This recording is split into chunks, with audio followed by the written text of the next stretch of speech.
Assalamualaikum warahmatullahi wabarakatuh. Salam sejahtera bagi kita semua. Suara rakyat, suara kita bersama. Alhamdulillah hari ini suara rakyat bisa bersilaturahmi dengan Kepala Rumah Sakit Umum Daerah Kabupaten Natuna. Dan tema kita hari ini yaitu mengenai efisiensi anggaran pusat, mampukah RSUD Natuna bertahan? Baik, langsung kita sapa narasumber kita, Dr. Ari Pajarudin selaku Kepala RSUD Kabupaten Natuna. Selamat siang Bapak. Selamat siang. Assalamualaikum warahmatullahi wabarakatuh. Terima kasih atas kehadirannya ya pada kesempatan siang hari ini. Izin sebelumnya Pak, hari ini kita mendengar di berita-berita media online ini Pak mengenai efisiensi anggaran. Dan hari ini juga ada kisruh lah sedikit di rumah sakit Natuna mengenai adanya beberapa dokter spesialis di Kabupaten Natuna ini yang ingin mengundurkan diri dari rumah sakit Natuna karena pembayarannya tidak lancar. Kita tahu memang efisiensi ini tidak berdampak terhadap tunjangan di dalam impresnya, hanya saja pelanggarannya saja yang berdampak. Dan juga disampaikan oleh Dr. Fadil di beberapa media online bahwasanya direktur sendiri tidak memperjuangkan hal ini kepada pemerintah daerah. Bagaimana tanggapannya? Oke, baik, terima kasih suara rakyat ya. Salam Assalamualaikum warahmatullahi wabarakatuh. Jadi pertama saya ucapkan terima kasih ya sudah berkenan diberi waktu untuk menjadi narasumber pada siang hari ini. Ya, memang saya juga mendapat informasi dari berita yang beredar ya dari media online tentunya. Tapi sampai dengan hari ini kita belum mendapatkan pernyataan resmi ataupun dokumen resmi terkait rencana pengunduran diri ini. Itu yang pertama.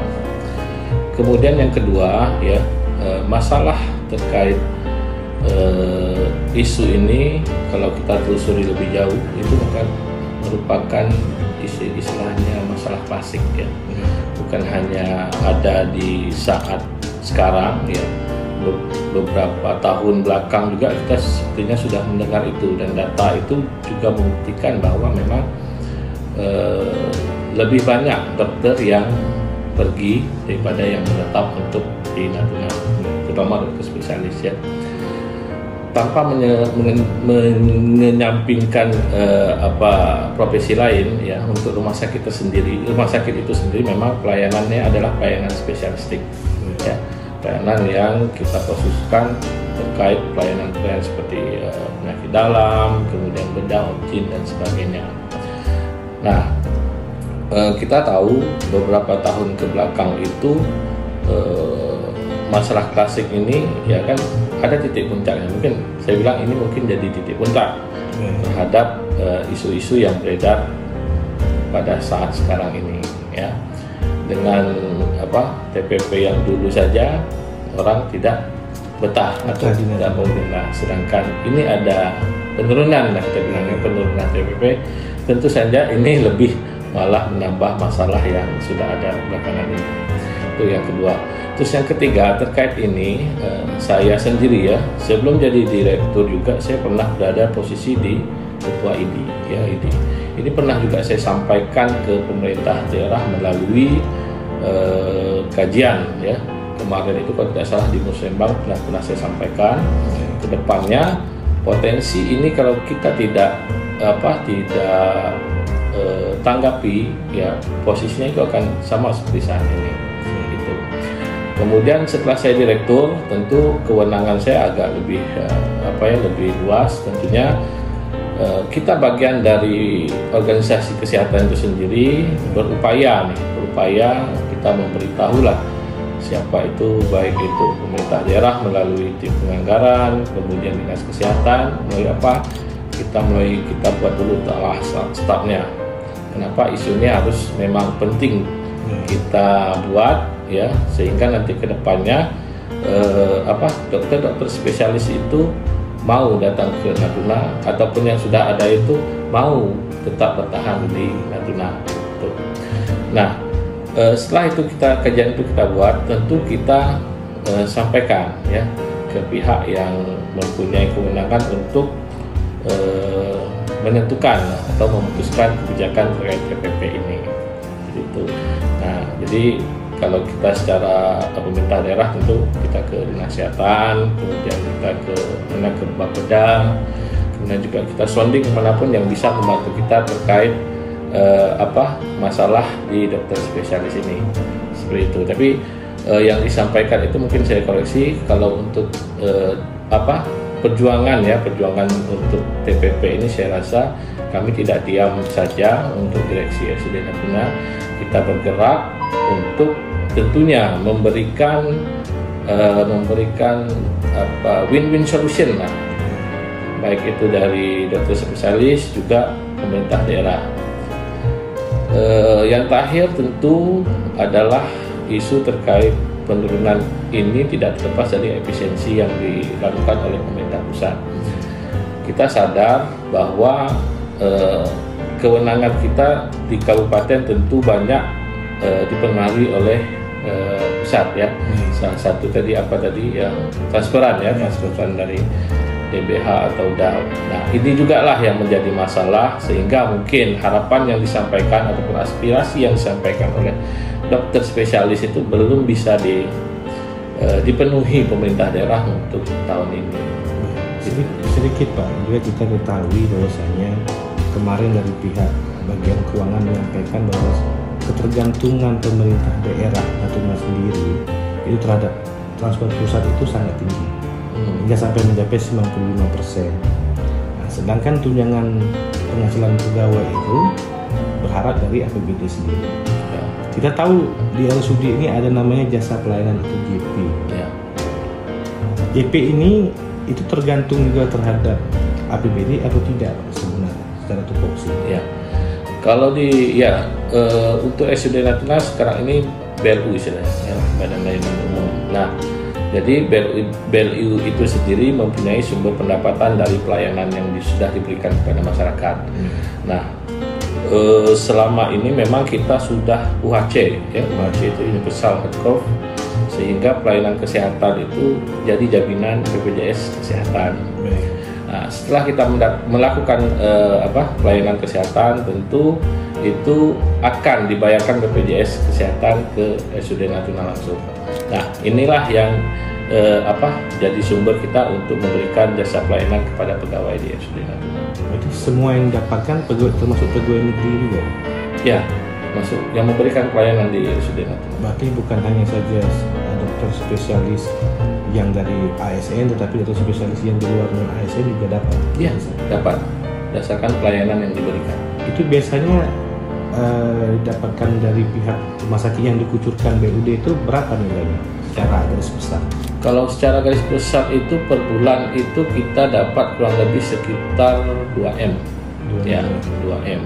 Nah, 2M itu dibagi untuk jasa pelayanan, kemudian jasa rumah sakit. Jasa rumah sakitnya seperti BHP yang sudah terpakai, kemudian obat-obat untuk pemberian pasien, kemudian jasa-jasa lainnya, ya. Mungkin di situ ada listrik dan air sebagainya juga. Nah, itulah yang jadi nanti ada perhitungan tersendiri ya. Misal penyakit dalam kan berapa pasiennya, itu akan dihitung secara internal. Itu kontinu atau tidak? Sejauh ini ya, jika berkas kita itu dirasa valid ataupun lengkap oleh BPJS itu tidak memerlukan waktu yang lama, ya. Ya, tapi kalau ada kendala misal berkas yang kurang atau hal-hal yang dirasa perlu lagi justifikasi, biasanya BPJS minta ditelah lagi. Untuk tahun 2025 ini sudah berapa kali terkucurkan? Untuk 2025 ini kalau yang dibilang belum ada.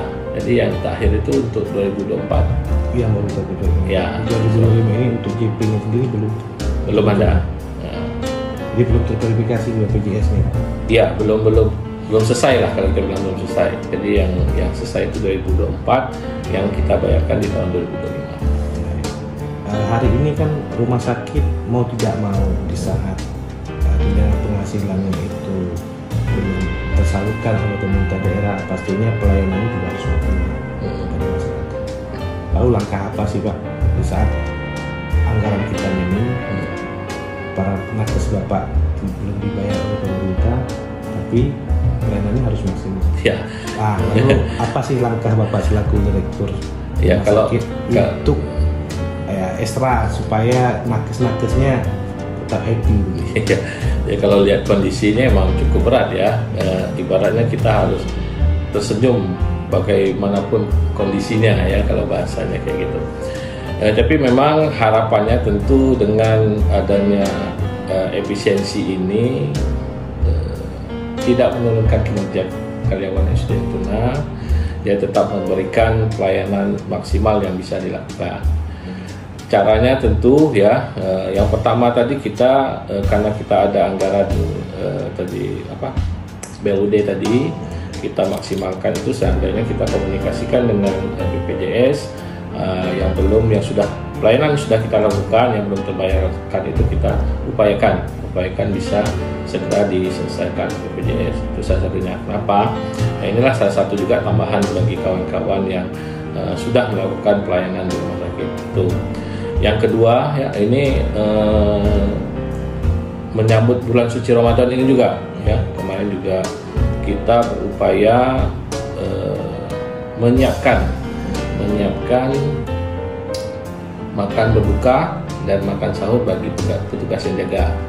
Ya, itu mungkin salah satu upaya kita sehingga kawan-kawan itu tetap fokus untuk memberikan pelayanan terbaik ke masyarakat selama bulan suci Ramadan.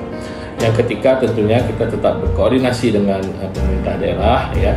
Seandainya memang ada peluang ataupun ada sudah dibayarkan ya, ataupun ada anggaran yang sudah masuk, itu diupayakan untuk bisa juga langsung dibayarkan terhadap hak mereka ini. Itu pertanyaan terakhir Pak Direktur. Ini kan ada pelayanan, tentu ada alat kesehatan ataupun obat-obatan. Efisiensi yang dilakukan oleh pemerintah pusat hari ini itu mengganggu tidak Pak untuk hal-hal yang memang perlu seperti obat-obatan maupun alat kesehatan? Ya. Sejauh ini itu tidak ada pengurangan ya, tidak pengurangan dalam artian itu hampir sama dengan tahun yang lalu. Kita upayakan seperti itu. Tapi memang di awal tahun kemarin itu kita ada kendala terkait pengiriman obat-obatan dari Batam. Ada masalah Koptek ya, mungkin Bapak juga tahu sampai sekarang belum selesai Kopteknya. Jadi untuk masuk dan keluarnya obat itu melalui jalur itu. Tapi setelah didiskusikan karena sistemnya memang belum jalan sampai sejauh ini, dibuat manual dulu, tidak bisa. Kemudian kami juga tetap berkoordinasi dengan pemerintah daerah, khususnya BPKD ya. Dia juga atensinya itu terutama atensi masalah obat dan BHP itu jangan sampai kosong untuk pelayanan di rumah sakit. Terima kasih banyak Pak atas waktunya hari ini. Ya, mudah-mudahan talkshow kita pada hari ini bisa memberikan edukasi kepada masyarakat dan lebih mengetahui dengan jelas apa yang sebenarnya terjadi di rumah sakit umum daerah Tuna. Ya, mudah-mudahan dengan kemungkinan yang baru saat ini baik Ibu Chen dan Pak Jarmin bisa memberikan perhatian khusus untuk rumah sakit umum daerah sehingga masyarakat ingin berobat mendapatkan pelayanan yang lebih maksimal. Baik, terima kasih pada seluruh masyarakat. Assalamualaikum warahmatullahi wabarakatuh. Waalaikumsalam warahmatullahi wabarakatuh.